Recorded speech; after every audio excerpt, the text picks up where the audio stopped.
श्रीपादराजं शरणं प्रपद्ये. अध्याय 9. कर्म फल मीमांसा. आज गुरुवार आहे.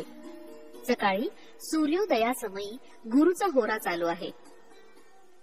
मी व तिरुमलदास एका खोलीमध्ये ध्यानस्थ बसलो होतो. सूर्याची कोवळी किरण खोलीत डोकावत होती. काय आश्चर्य! त्या कोवळ्या सूर्यकिरणात श्रीपाद श्रीवल्लभांचं आम्हाला दोघांना दर्शन झालं. सूर्यकिरणांच्या प्रवेशानं आम्ही भानावर आलो. अत्यंत पूजनीय, परमपूजनीय, अत्यंत मंगलप्रद अशा 16 वर्षांच्या श्रीपाद श्रीवल्लभांचं रूप दर्शन घडणं हे केवळ परमप्रभूंच्या अव्याज करुणेचं फळ होय. क्षणभर दर्शन देऊन ते देवरूप अंतर्धान पावलं. श्रीपाद प्रभूंना नैवेद्य म्हणून चणे ठेवले होते. सूर्यकिरणांच्या स्पर्शाने ते चणे लोहखंडात रूपांतर पावले. याचं मला आश्चर्य वाटलं आणि मन दुःखी पण झालं. प्रभूंचं दर्शन आणि चणे लोहखंडात रूपांतरित होणं हे काही विशेष सूचक आहे का, अशी माझ्या मनात शंका उद्भवली. श्री तिरुमलदासांनी पुढे सांगण्यास सुरुवात केली. बाबा रे शंकर भट्टा, आज दुपारी माझे आतिथ्य स्वीकारून तू पुरास जा, अशी श्री दत्तप्रभूंची आज्ञा झाली. भर दुपारी प्रभू दत्त क्षेत्रात भिक्षा करीत असतात. हा काळ अतिशय शुभप्रद आहे. मी म्हणालो, स्वामी, रोज श्री दत्तप्रभूंचं स्मरण, दत्तकथा प्रसंग श्रवणानं काळ घालवत होतो. आज नैवेद्य म्हणून दाखवलेले चणे लोहखंड झाले, याची खंत वाटते. माझ्या या संशयाचं निरसन करून मला कृतार्थ करावं ही प्रार्थना. श्री तिरुमलदास म्हणाले, बाबा रे, काही शताब्दीनंतर कली प्रबळ झाल्यानं नास्तिकत्व वाढेल. नास्तिकत्वाचं निर्मूलन करून आस्तिकत्वाची स्थापना करण्यासाठी प्रभू चित्र विचित्र लीला दाखवून अनुग्रह करतील. भविष्यात धर्म संस्थापनेसाठी सगळ्या कार्यक्रमात बीज रूपानं या श्रीपाद श्रीवल्लभांच्या अवतारात अनुग्रह करतील. खनिजामध्ये चैतन्य निद्रावस्थेत असते. खनिज स्थितीत प्राण अंतर्लीन होऊन राहतो. खनिजामध्ये अनेक रासायनिक प्रक्रियांमुळे प्राणाची उत्पत्ती होते. प्राणामध्ये मन अंतर्लीन असतं. प्राणरूपात चैतन्य अर्ध निद्रावस्थेत असतं. हे तुला वृक्षामध्ये स्पष्ट दिसेल. मादक द्रव्याच्या सेवनानं मनुष्य त्याच्या देहात ह्या स्थितीचा अनुभव करतो. प्राणशक्ती रूपानं व्यक्त झालेलं चैतन्य तत्व परिणाम क्रमानं विकसित होऊन मनाच्या माध्यमानं कर्म करण्यास अभ्यस्त होतं. ही स्थिती तुला पशूंमध्ये आढळते. पशूचा पूर्ण विकास तोच मनुष्य म्हटला जातो. मनुष्यात मनशक्ती पूर्णपणे कार्यरत असते, तर मनास अतीत असलेले अतिमानस येत आहे. ते अंतर्लीन स्थितीत असतं. मानव योग साधनेनं परिपूर्ण होतो. तो मूलाधारात सुप्त असलेल्या चैतन्यास सहस्त्रावात नेऊन सविकल्प निर्विकल्प समाधी स्थितीस प्राप्त करून घेतो. परमज्योती स्वरूप असलेल्या श्री गुरूंची तादात्म्य स्थितींचा अनुभव घेतो. त्या स्थितीमध्ये अनिर्वचनीय आनंदाचा अनुभव घेतो. तर त्याची वागणूक मात्र महासंकल्पास अनुसरून असते. म्हणून तो कर्मबंधनापासून अलिप्त असतो. त्या महासंकल्पाचं स्वरूप अचिंत्य, अगम्य आणि कल्पनातीत असून महाप्रचंड वेगवान असतं. अतिमानस हे केवळ श्री प्रभूंचं आहे. प्रत्येक क्षणात कोट्यावधी प्रार्थना श्री प्रभू स्वीकार करतात. धर्मसंमत असलेल्या प्रार्थनेस तात्काळ प्रचिती देऊन दुःख निवारण करतात. धर्मबद्ध असलेल्या प्रत्येकांच्या इच्छा पूर्ण करतात.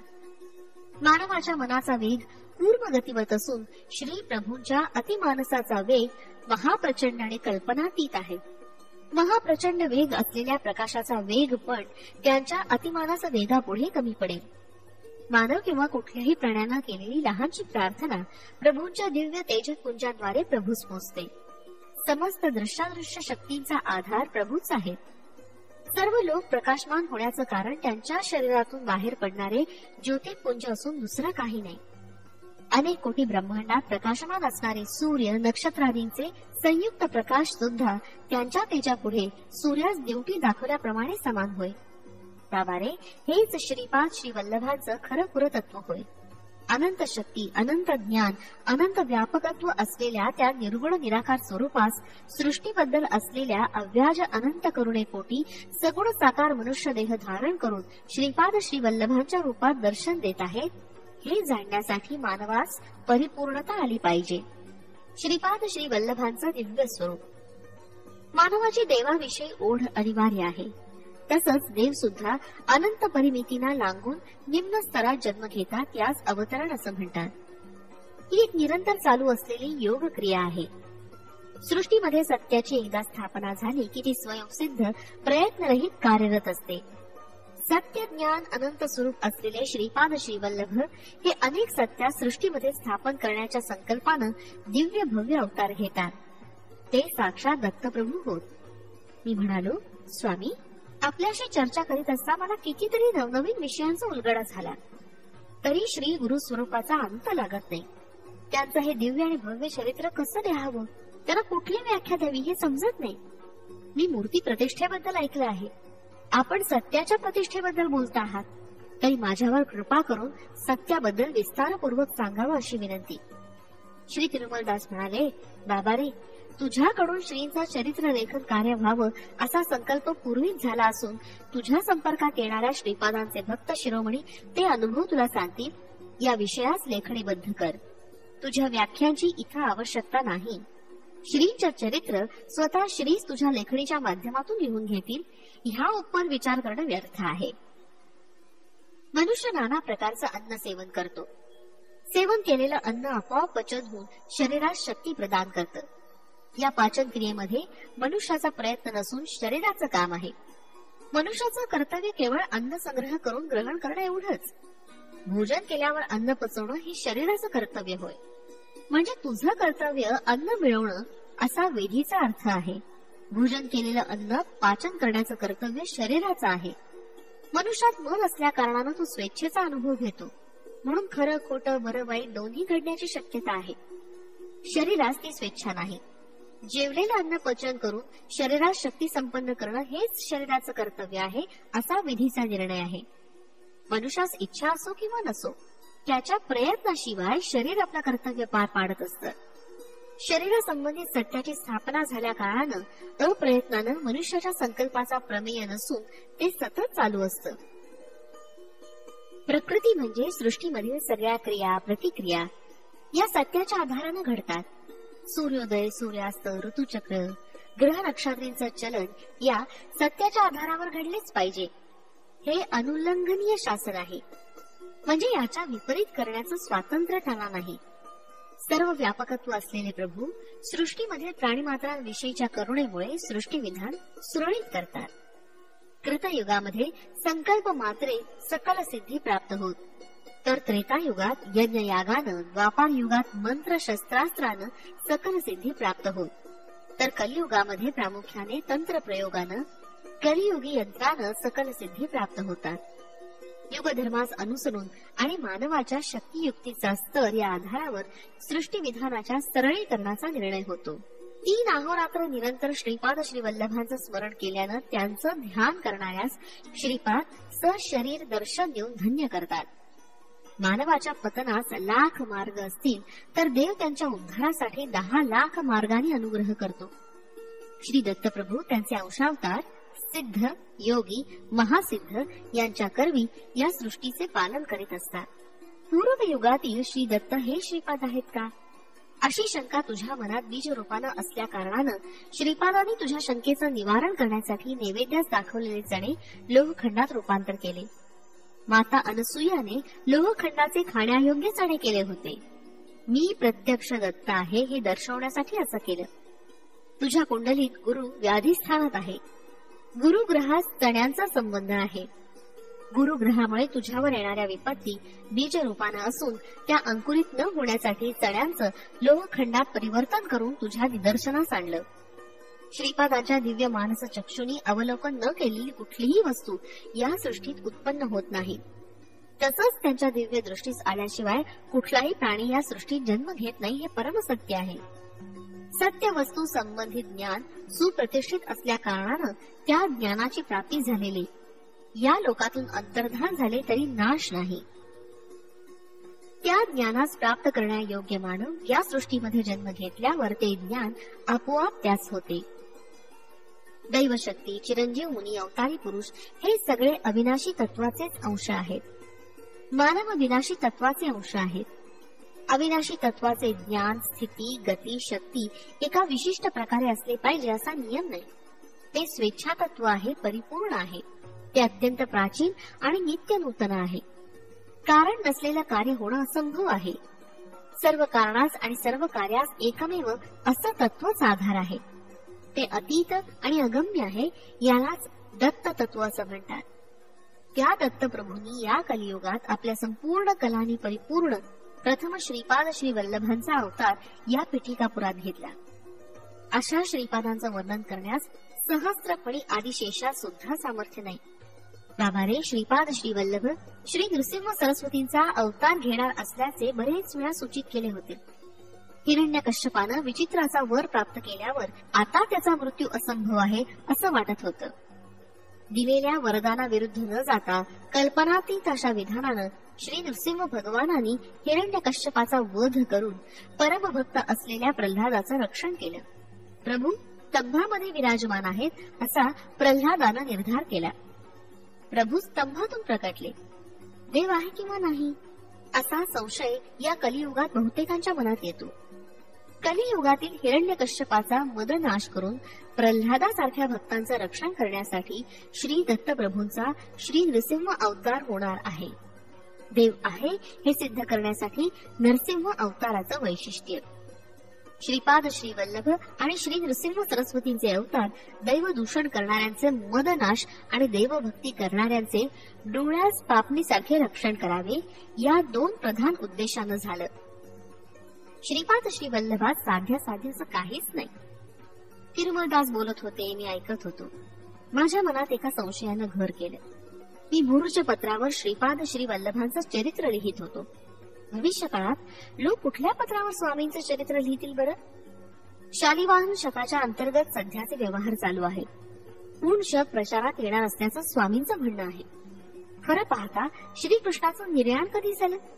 हे कलियुग कोणत्या दिवशी, कोणत्या घटिकेस किंवा विघटिकेस आरंभ झाले? भविष्य काळातील लोकांच्या कालगणनेप्रमाणे भविष्यात उपयोग होणाऱ्या पत्रावर जर श्रीपाद श्री वल्लभ लिहून दाखवत असतील तर श्रीपाद खरेच दत्तात्रयाचे अवतार आहेत याचा मला विश्वास होईल. माझ्या मनातील संशय तिरुमलदासांच्या पुढे व्यक्त न करता ते जे सांगत होते ते ऐकण्याचं सोंग करीत लोहखंडात परिवर्तित झालेल्या जळ्यांकडे मी बघत होतो. तेवढ्यात तिरुमलदासांचे कंठस्वर क्षीण होऊन वाक शक्ती नष्ट झाली. कानठळ्या बसतील असा भयंकर ध्वनी झाला. तो ध्वनी ऐकल्यावर मला बधिरत्व प्राप्त झालं. एका क्षणात मला बधिरत्व आणि तिरुमलदासांना मूकत्व प्राप्त झालं. तिरुमलदास बोलण्याचा प्रयत्न करत होते पण त्यांच्या मुखातून शब्द निघत नव्हते. मी ऐकण्याचा प्रयत्न केला तरी मला काहीच ऐकू येत नव्हतं. मनात सारखा एकच विचार होता. नको ते संशय मनात आले आणि परिणाम बधिरत्वाची प्राप्ती. आयुष्यभर आता बधिर म्हणून असावं का? काय माझं नशीब? मी काय करू? इतक्यात नैवेद्यासाठी ठेवलेले चणे अर्थात लोहखंड तेलुगू भाषेत श्रीपाद राजम शरणम प्रपद्ये अशा अक्षरात रूपांतरित झाले. त्याच्यावर पांढरं शुभ्र असं पत्र दिसून आलं. आम्ही बघता बघता त्या पत्राचा आकार वाढून दीर्घ चतुरस्र झाला. मूर्ज पत्रापेक्षा अतिशय पातळ, स्पर्शास मृदू वाटत होतं. त्यावर काळ्या रंगाचं सुंदर अक्षर उमटलं. तेलुगू लिपीत त्यावर असं लिहिलं होतं, श्रीकृष्णाचा निर्वाण ख्रिस्तपूर्वी 3102 साली फेब्रुवारी 18 तारखेस रात्री 2:27 झालं. प्रमादी नाव संवत्सर, चैत्र शुद्ध प्रतिपदा, शुक्रवार, अश्विनी नक्षत्र. श्रीकृष्ण निर्याणानंतर कलियुगाचा प्रवेश झाला. हे विचित्र पाहिल्यावर माझ्या अंगास दरदरून घाम फुटला. अतिस्वेदनानं शरीर शक्तीहीन झालं, शरीर कंपायमान झालं. श्रीपाद श्री वल्लभ अदृश्य रूपानं इथेच आहेत असा मनाचा निश्चय झाला. मनात विचार आला की काय माझं दुर्दैव. कुरवपुरात जाणं आता एका स्वप्नासारखं आहे. श्रीपाद नरसिंहावतार धारण करून माझा वध केला तर काहीच आश्चर्य नाही. वस्त्र धुवून पिळून वाळत टाकतात तसं शंकर भट्टास धुवून वाळतात अशी आज्ञा तिरुमलदासास झाली तर मी काय करू? तिरुमलदास नक्की मला वस्त्रासारखा दगडावर आपटून पिळून वाळत टाकतील. ब्रह्मज्ञानात संबंधित विषयांचा आपण आत्मज्ञानी आहोत याचा आव आणून क्वचित गुरु आपल्या शिष्य वर्गास बोध करीत. द्रव्यार्जन हेतून एखाद्या शिष्याची प्रशंसा पण करतील. तो शिष्य आमच्या गुरुनं माझी प्रशंसा केली या अहंकारानं मिरवीत असतो. गुरु शिष्य दोघंही दोषाचे भागीदार होत. रजक कुलात जन्म झालेल्या तिरुमलदासांच्या करवी ब्रह्मकुलोत्पन्न अशा मला ब्रह्मज्ञानाचा बोध होणं हा श्रीपादांचा चमत्कार होय. परिसरातील इतर रजक आपल्या वृत्तीमध्ये निमग्न होते. त्यांच्यामध्ये या गहन चरित्राविषयी चर्चा करण्याची किंवा जाणून घेण्याची इच्छा पण नव्हती. आता मला श्रीपादांना शरण जावं लागेल. मी तिरुमलदासांच्याकडे पाहिलं. त्यांचं मुख ब्रह्मतेजानं झळकत होतं. माझ्या मनास असं वाटलं की तिरुमलदास ब्राह्मण असून मी रजकी. त्यांचा चेहरा प्रसन्न वाटत होता. नैवेद्यात दाखवलेले चणे लोहरूप त्यजून यथावत झाले. श्रीपादांनी मला क्षमा केली असं वाटत होतं. काही क्षणात ते शुभ्र पत्र अर्थात कागद अदृश्य झाले. तिरुमलदास म्हणाले, बाबा रे शंकर भट्टा, कलियुग लोहयुग आहे, कल्मषपुरीत असं हे युग आहे. माझ्या देहावसानानंतर काही काळ मी हिरण्य लोकात वास करून श्रीपादांच्या आज्ञेनुसार पुन्हा महाराष्ट्र देशात जन्म घेणार आहे. स्वामी, श्रीपादांनी तुम्हास पण मृत्यूनंतर जन्म घेण्याची आज्ञा केली? अवश्य हा वृत्तांत विस्तारपूर्वक कथन करून कृतार्थ करावं अशी विनंती. तिरुमलदास म्हणाले, एकदा मी श्रीपादांच्या मातामहांच्या घरी त्यांचं धुतलेलं वस्त्र घेऊन गेलो. सुमती महाराणीचे मामा श्रीधरावधानी श्रीपादास कडेवर घेऊन खेळवत होते. दत्त दिगंबर दत्त दिगंबर दत्त दिगंबर अवधूता असा घोष करत होते. श्रीपादांचं वय 2 वर्षाचं होतं. ते किलकारी करीत खेळत होते. ते दृश्य मनोहर होतं. अनायसे माझ्या मुखातून श्रीपाद वल्लभ दत्त दिगंबर असं निघालं. श्रीधरावधानींनी माझ्याकडे वळून पाहिलं. इतक्यात श्रीपाद नृसिंह सरस्वती दत्त दिगंबर असं म्हणाले. ते साक्षात पूर्वीचे दत्तप्रभू असून प्रस्तुत श्रीपाद श्रीवल्लभ आणि पुढे नृसिंह सरस्वतींच्या रूपाने येणार याची सूचना आपल्या विशिष्ट शैलीत त्यांनी सांगितली होती. समर्थ सद्गुरू शिर्डी साईबाबाच्या रूपाने अवतरतील. श्रीपाद म्हणाले, आजोबा, नृसिंह सरस्वतींचा अवतार महाराष्ट्र देशात घेण्याचा माझा संकल्प आहे. तिरुमलदासांना सुद्धा महाराष्ट्र देशात येण्यास सांगत आहे. श्रीधरावधानी अवाक झाले. मी म्हणालो, कुठल्याही जन्मी कोणत्याही रूपात असताना सदैव माझं रक्षण करण्याचा भार तुमच्यावर आहे. मला तुमच्या बाळकृष्ण रूपावर अतिशय प्रीती आहे. श्रीपाद म्हणाले, तिरुमलदासा, तू महाराष्ट्र देशात गाडगे महाराज या नावानं रजक कुलात जन्म घेशील. दीन दलित आणि दुःखी जनांच्या सेवेत पुनीत होशील. भीशिला नगरीत साईबाबा या नावानं यवन वेशात माझा समर्थ सद्गुरू रूपात अवतार होईल. तुला यवन वेशात समर्थ सद्गुरू असलेल्या माझ्याकडून अवश्य अनुग्रहाची प्राप्ती होईल. तुला बाळकृष्ण रूपांवर प्रीती असल्या कारणानं गोपाला गोपाला देवकी नंदन गोपाला या नाममंत्राचा जप करशील. या शरीराच्या पतनानंतर क्वचित काळ हिरण्य लोकी लागून तदनंतर गाडगे महाराज होऊन लोकहित करशील. हे तुला माझं वरदान आणि अभयदान. श्रीधरावधानी या सगळ्या संदर्भात मायेच्या अवतरणात होते. त्यांना काही कळलं नाही. सुमती महाराणीच्या हाकेसरशी त्यांच्यावर असलेलं मायेचं आवरण दूर झालं. श्रीपाद सामान्य बालक आहेत अशी त्यांची धारणा झाली. मी म्हणालो, स्वामी, श्रीकृष्णानं भगवद्गीतेत सांगितलं होतं की कर्माचं फल अनिवार्य आहे. तर श्रीपाद या नियमाचं उल्लंघन न करता कर्मनाश कसे बरे करतील? सद्गुरू सत्पुरुषास योगियास दिलेल्या दानाचं फळ. तिरुमलदास म्हणाले, श्रीकृष्णानं कर्माचं फळ भोगल्याशिवाय चुकत नाही असं म्हटलं खरं, पण ते कर्मफल जागृतावस्थेत भोगावं असं म्हटलं नाही. ते स्वप्नावस्थेत सुद्धा भोगू शकतात. स्थूल शरीरानं 10 वर्ष भोगायचं कर्म मानसिक त्रासामुळं, स्वप्नामधील मानसिक व्यथेमुळं काही घटिकेत भोगून कर्मराहित्य प्राप्त करू शकतो. सत्पुरुषास योगियास दानधर्म केल्यानं दैवी कृपेमुळं पापकर्मांचा क्षय होतो. देवतामूर्ती पुण्यस्वरूप असून त्यांच्या ठाई करुणा असल्या कारणानं आपलं पाप कर्मफल त्यांच्यावर ओढून घेतात आणि त्यांचं पुण्य आपणास देतात. पुण्यपुरुषास केलेल्या दानधर्मामुळे किंवा त्यांची सेवा केल्यानं पण अशी अदला बदली होते. समर्थ सद्गुरूंचं ध्यान केल्यामुळं ध्यानाच्या माध्यमातून अदला बदली होते. सद्गुरू त्यांच्या शिष्यांकरवी सेवा घेऊन सेवेच्या माध्यमानं शिष्याचं पापकर्म आपल्यावर ओढून घेतात आणि आपलं तपफल शिष्यामध्ये संक्रमित करतात. परंतु पापकर्माचं फळ भोगल्याशिवाय चुकत नाही. देव, सत्पुरुष, सद्गुरू, अवतार पुरुष महातेजोमय असून अग्निस्वरूप असतात. त्यांनी स्वीकार केलेल्या पापकर्मास दग्ध करण्याची शक्ती त्यांच्यामध्ये असते.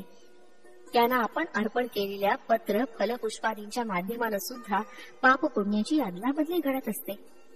आपली आर्तता, भक्ती, शरणागती जेवढी तीव्र असते तेवढ्याच तीव्रतेनं ही अदलाबदली घडत असते. काही वेळा श्रीपाद त्यांच्या आश्रितांचं पाप कर्मफल निर्जीव असलेले दगडधोंड्यांवर फिरवीत. त्या दगडधोंड्यास फोडून किंवा नाना विचित्र मार्गानं त्या पापकर्मांचं निर्मूलन करीत. याच अनुसरून एक दृष्टांत सांगतो, लक्षपूर्वक ऐक. श्रीपादांच्या जन्मापासून त्यांना पुरेसं दूध मिळत नव्हतं. सुमती महाराणी आपल्या पुत्रास पुरेसं स्तनपान करू शकत नव्हती. त्यांच्या घरी एक गाय होती. त्यांच्या घरी असलेल्या कालाग्नी शमन दत्तास नैवेद्यापुरतं एवढंच दूध द्यायची, बाकी दूध आपल्या वासरास पाजायची. त्या गायीची ही एक विचित्र प्रवृत्ती होती. कालाग्नी शमन दत्तास नैवेद्यासाठी ठेवलेलं दूध कधी कधी नैवेद्य दाखवायच्या अगोदर श्रीपाद पूजा मंदिरात जाऊन प्राशन करायचे. असं घडल्या दिवशी श्री आपलराज गुळाचा खडा नैवेद्य दाखवून उपवास करायचे. पतीचा उपवास घडल्या दिवशी सुमती महाराणी पण उपवास करायची. एखादी समयी नैवेद्य दाखवेपर्यंत श्रीपाद थांबले त्या दिवशी ते दूध प्राशन करीत.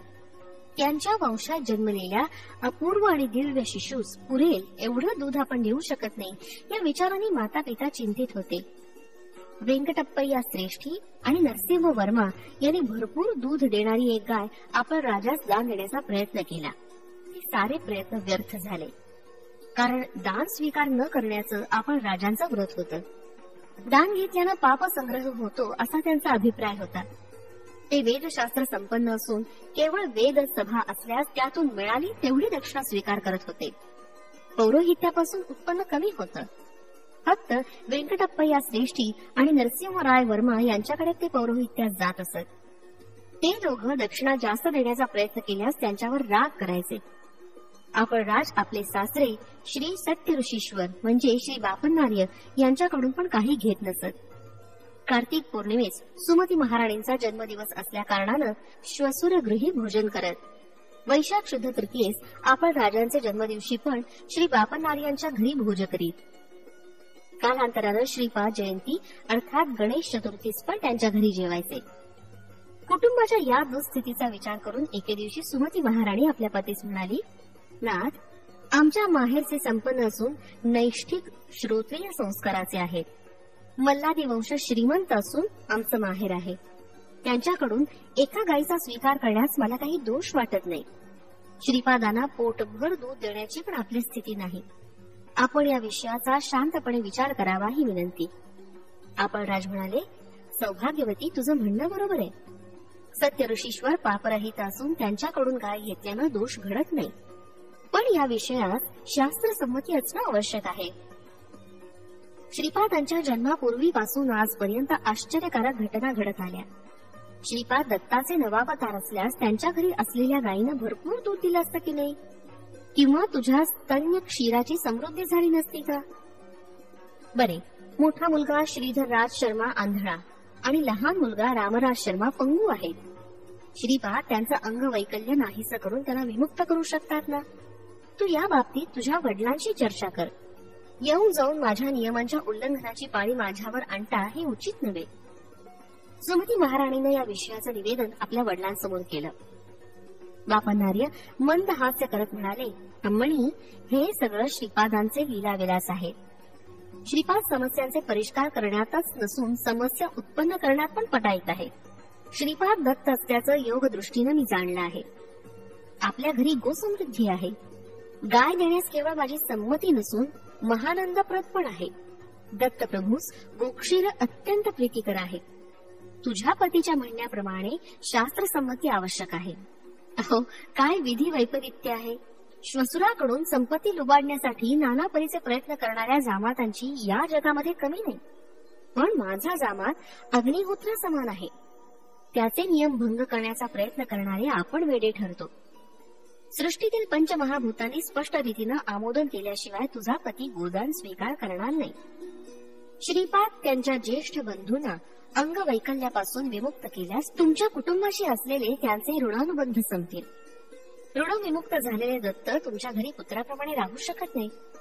जगद्गुरु होऊन लोकोद्धारासाठी घर सोडून जाईल. म्हणून चुकून सुद्धा त्यांचं अंग वैकल्य दूर करण्याची इच्छा श्रीपादांसमोर दर्शवू नकोस. सगळं कालाधीन आहे. काळ श्रीपादांच्या अधीन आहे. श्रीपादांनी संकल्प केला तर तुझ्यात क्षीरसमृद्धी होईल, परंतु श्रीपादांचे तुझ्याशी असलेले ऋणानुबंध संपतील. ऋणानुबंधातून विमुक्त झालेले श्रीपाद आपल्या कुटुंबास सीमित नसून विश्वगुरुत्वाचं कर्तव्य पालन करण्यासाठी आपले घर सोडून पलायन करतील. श्रीपादांचा संकल्प झाल्यानं घरातील गाय तिची विचित्र प्रवृत्ती सोडून पुष्कळ दूध देईल. मग ही समस्या राहणार नाही. म्हणून तू थोडा काळ धीर धर. दत्तांनी उत्पन्न केलेल्या समस्येचा परिष्कार दत्तच करतील. मी म्हणालो, स्वामी, श्रीपादांच्या बंधूस अंग वैकल्य येण्याचं कारण काय? वंश परंपरेनं आलेले कर्मदोष आहेत का? तिरुमलदास म्हणाले, श्री दत्तांचा अवतार सायं संध्ये समयी झाला. श्रीपादांचा उषक्काली झाला. पुढे होणाऱ्या नृसिंह सरस्वतींचा अवतार भर दुपारी अभिजित लग्नावर होणार आहे. दत्तांची लीला अगाध आहे. सायं संध्येनंतर तिमिराचं आवरण येतं. जीवन निद्रावस्थेत असतं.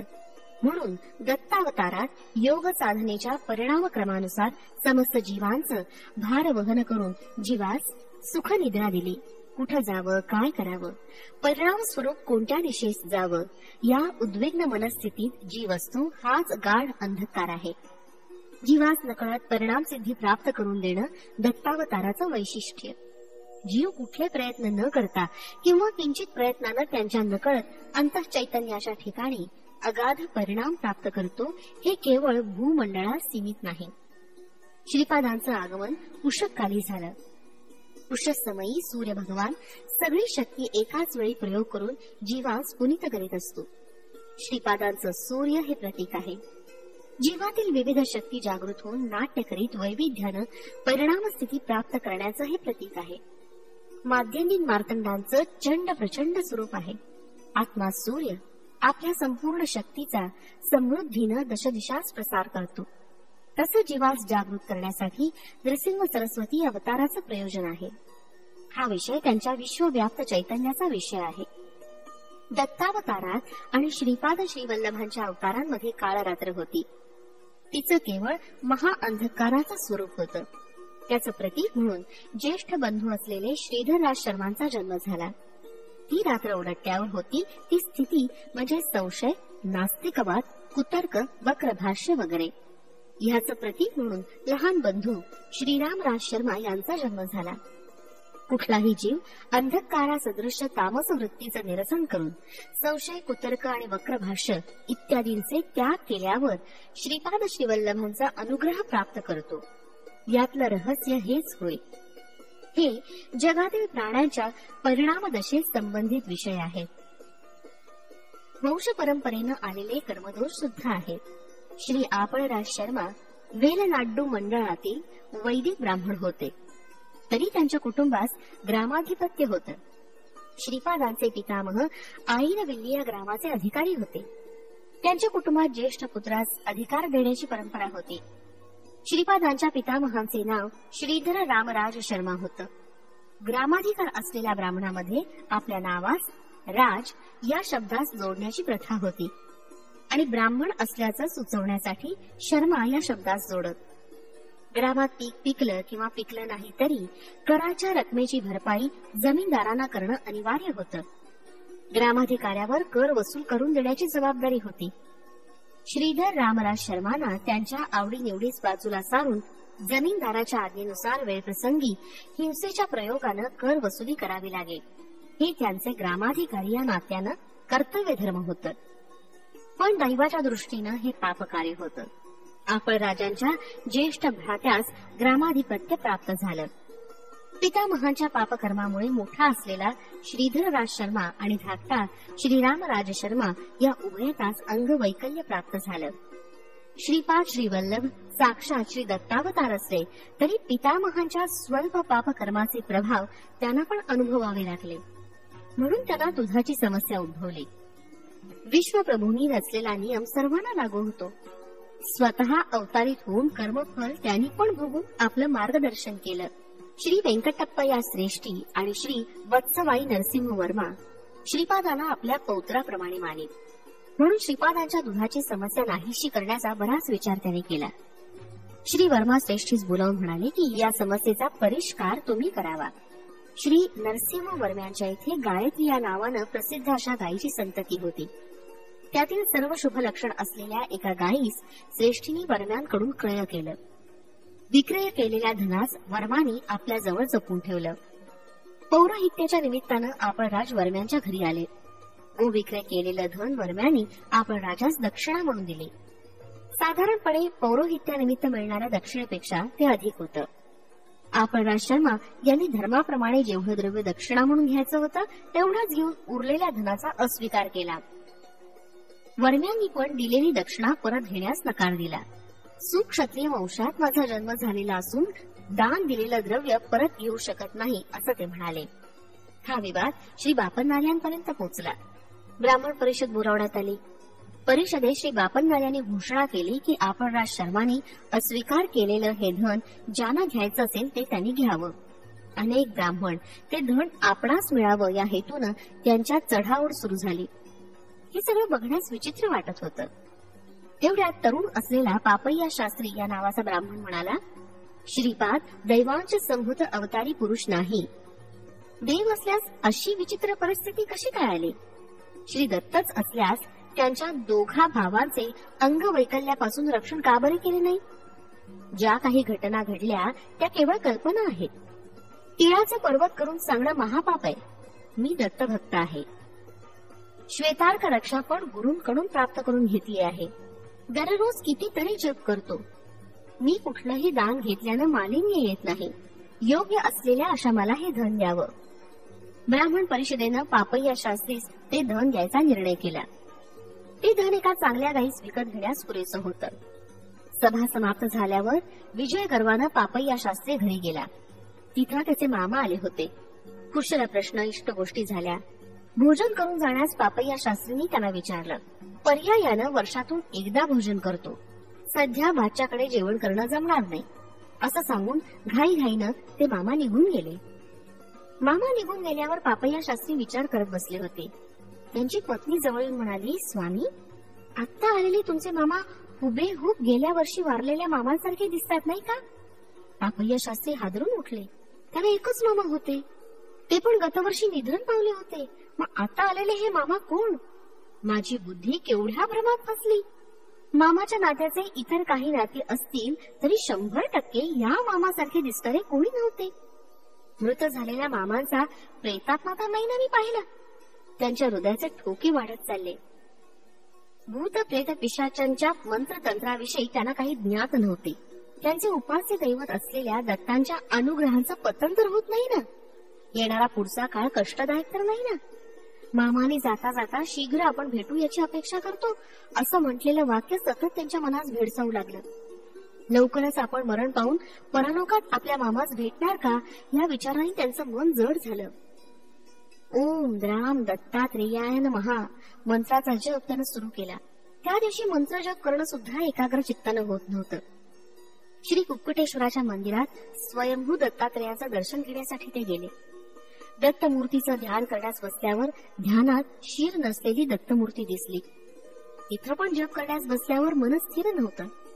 अर्चकांना प्रसाद दिल्यावर असं वाटलं की विष पुरीत कलशातून काढून दिलं की काय. अर्चक हसत हसत काहीतरी म्हणत होते, परंतु पापय्या शास्त्रीत असं काही ऐकू येत होतं की हा प्रसाद ग्रहण करून लवकर मरण पाव. ते घरी परत आले तेव्हा त्यांच्या पत्नीच्या कपाळावर त्यांना कुंकू दिसलं नाही. मी जिवंत असताना कपाळावरचं कुंकू का बरं काढलंस असं म्हणून तिच्यावर ते चिडले. रुपया एवढं कुंकू कपाळावर मिरवीत असता पापय्या शास्त्रींचं चिडणं तिला थोडं विचित्रच वाटलं. पापय्यास वेळ लागला असं म्हणून पिठापुरीत अफवा उठली. किंवदंती अफवा यांचं प्रमाण पिठापुरात जास्तच होतं. पापय्यास मानसिक व भूत चिकित्सा सुरू झाली. त्यांना वेळ नाही असं पापय्या पदोपदी सांगत होते तरी लोक मानण्यास तयार नव्हते. वेडा पण कधी कधी तर्कयुक्त भाषण करतो असं म्हणायचे. पापय्याच्या पत्नीस एक उपाय सुचला.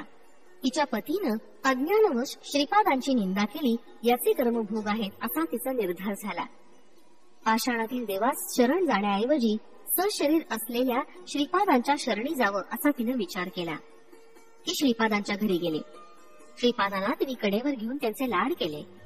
कुणी नसल्याची संधी साधून तिने श्रीपादांना आपली दुःस्थिती सांगितली. श्रीपाद म्हणाले, आत्या या सगळ्याचा एक लहान उपाय आहे. तू माझ्या माते समान असल्या कारणानं तुला मी हे रहस्य सांगतो. तू काही वेळ न घालवता नूतन गृहाचं निर्माण कर. तू व मामा वास्तुपूजा करून त्या नूतन गृहात प्रवेश करा. लागलीच सगळं काही बरं होईल. श्रीपादांची अशी आज्ञा झाल्यावर तिनं असं सांगण्यास सुरुवात केली की ही विपदा भाड्याच्या घरात राहत असल्यामुळे तिच्यावर कोसळली, म्हणून शीघ्र स्वतःचं घर बांधायचं आहे असं तिने आपल्या बांधवास पटवून दिलं. मग काय विचारता, कोणी एकानं पापय्यास एक जीर्ण झालेलं घर भूदान म्हणून दिलं.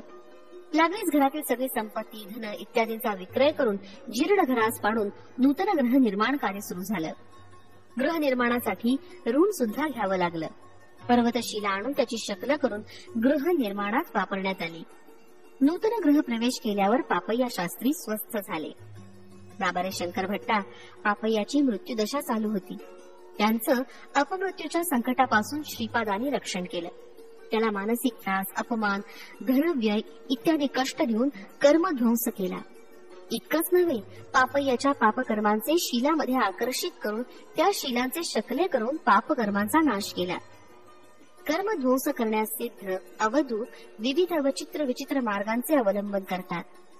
स्वस्थ झालेल्या पापय्या शास्त्री श्रीपाद म्हणाले, तू केवढा बुद्धिहीन आहेस. तू मनःपूर्वक आराधना करीत असलेला श्रीदत्त सशरीर रूपानं तुझ्या समोर उभा असला तरी तू ओळखलं नाहीस, म्हणजे तुझं केवढं दुर्भाग्य. कुक्कुटेश्वर मंदिरात असलेली पाषाण मूर्ती तुझं रक्षण करील असा तुझा निर्धार होता, म्हणून तुझं संचित पाप पर्वतशिळांवर फिरवून त्यांची शकल करून तुझं कर्मफळ नाहीसं केलं. तुला नूतन ग्रह करून दिलं. सशरीर असलेल्या या दत्तास शरण आला असतास तर तुझा संचित संस्कार या शरीरावर ओढून देऊन तुझं कर्मक्षय केलं असतं.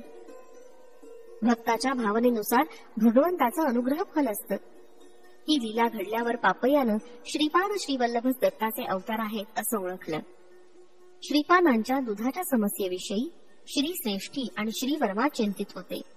हा विषय घेऊन ते श्री सत्य ऋषीश्वर म्हणजे बापनारी यांच्याकडे जाऊन म्हणाले, हे राजर्षी, आपण राजा जनकाप्रमाणे संसारात असून ब्रह्मज्ञानी आहात, ब्रह्मामध्ये लीन आहात. आमची एक लहानशी इच्छा आहे, ती आपण पूर्ण करावी.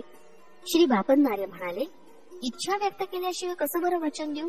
निसंकोच तुम्ही मला तुमची इच्छा सांगा. तुमची इच्छा धर्मबद्ध असल्यास निश्चित पूर्ण करेल. श्री श्रेष्ठी म्हणाले, मी श्री वर्म्यांकडून गायत्री नावाच्या गायीच्या संततीमधली एक शुभ लक्षणाने युक्त अशी गाय विकत घेतली. आमचे कुलपुरोहित असलेले श्री आपणराज शर्मा यांस ती गाय देण्याचा विचार केला. त्या गायीचे क्षीर श्रीपादांच्या सेवेस उपयोगी यावे याशिवाय आमची दुसरी इच्छा नाही. श्री श्रेष्ठींचं म्हणणं झाल्यावर श्री बापनार्य म्हणाले, बरे तुम्ही असं करा, ती गाय माझ्या गोठ्यात आणून बांधा. मी ती गाय आपण राजास देण्याचा प्रयत्न करतो. शुभलक्षणी गाय आपण राजांच्या घरी असणं दात्यास आणि ग्रहितास शुभप्रद व श्रेयस्कर आहे. गोमातेस बापनार्यांच्या घरी आणलं. गोदान घेण्यास आपण राजांनी नकार दिला. हिमालयात सतोपस नावाचा एक प्रांत आहे. त्या प्रांतातून युधिष्ठिराने स्वर्गारोहण केलं. तिथं श्री सच्चिदानंदावधूत नावाचे महात्मा होते. त्यांचं वय काही शताब्दींपेक्षा जास्त होतं. ते कैवल्य शृंगी इथं असलेल्या श्री विश्वेश्वर प्रभूंचे शिष्य होते. श्री विश्वेश्वर प्रभू स्वतः पीठिकापुरी श्रीपाद श्रीवल्लभ रूपानं असून त्यांचं बाल्य रूपाचं दर्शन घेऊन कृतार्थ व्हावं असा आदेश श्री सच्चिदानंदास झाला. श्री सच्चिदानंदावधूत पीठिकापुरास आले. श्री बापनार्यांनी त्यांचं आदरानं स्वागत केलं. त्यांच्या पुढे श्रीपादांच्या दुधाची समस्या आली. तेव्हा त्यांनी ठामपणे सांगितलं की आपणराज शर्मांनी गोदान घेतलं पाहिजे. श्रीपाद श्रीवल्लभ साक्षात दत्तप्रभू असून व्यर्थ असलेल्या नियमांच्या बंधनात पडून गोक्षीर अर्पण करण्याचं महत् भाग्य आपल्या हातून दवडू नये असं त्याने ठासून सांगितलं. ब्राह्मण परिषदेनं श्रीपाद श्रीवल्लभ श्री दत्त असल्याचा पुरावा मागितला. पंचमहाभूतांची साक्ष तुम्हाला देतो असं अवधूतांनी सांगितलं. श्रीपाद हे श्रीदत्त असल्याचं पंचमहाभूतांची साक्ष. यज्ञारंभ होता क्षणी भूमातेनं साक्ष दिली. श्रीपाद श्रीदत्त असल्या कारणानं आपणराज शर्मा यांनी गोदान स्वीकार करावं. श्वसुरांपासून जामातास प्रीतीपूर्वक दिलेलं दान होत नाही, म्हणून सत्य ऋषीश्वरांनी श्री श्रेष्ठींकडून दान घ्यावं व भेट वस्तू म्हणून जामातास द्यावं, हे भूमातेचं वचन होतं. यज्ञारंभ झाल्यावर यज्ञ स्थळ सोडल्यास इतर स्थळी पाऊस पडत होता ही दुसरी साक्ष. यज्ञातील हविर्भाग स्वीकारण्यास स्वतः अग्निदेव आले आणि गोदान घेतल्यानं दोष नाही असं सांगितलं ही तिसरी साक्ष. यज्ञ मंडपाव्यतिरिक्त इतर स्थळी वायुदेवानं आपला प्रताप दाखविला ही चौथी साक्ष. आकाशातून दिव्य वाणी झाली की श्रीपाद साक्षात श्री दत्तच आहेत ही पाचवी साक्ष. असे पंचमहाभूत साक्षी झाल्यावर आपण राजांनी गोदानाचा स्वीकार केला. गोदानाचं फळ श्रेष्ठीच प्राप्त झालं. या कारणानं गायीच्या विक्रीची किंमत नरसिंह वर्मानी आपण राज शर्मा यास देण्याचा निर्णय झाला. अशा प्रकारे अवधूतांच्या सान्निध्यात श्रेष्ठी आणि वर्म्यास अपूर्व अशा पुण्याचा लाभ झाला. भविष्य काळात कोकनद म्हणजे काकीनाडा या नावानं वायस्कूर अग्रहार प्रसिद्ध होईल. श्यामलांबापूर म्हणजे सरमलकोटा, श्री पीठिकापूर एकत्र होऊन महानगराचं स्वरूप धारण करतील. जगातील सगळ्या देशांचे, सगळ्या धर्माचे किंवा पंथाचे लोक कुठल्या तरी जन्मी एके दिवशी पीठिकापुरी येतील आणि श्रीपादांचं दर्शन घेतील. श्रीपादांचं चरित्र संस्कृत भाषेत लिहिलं जाईल.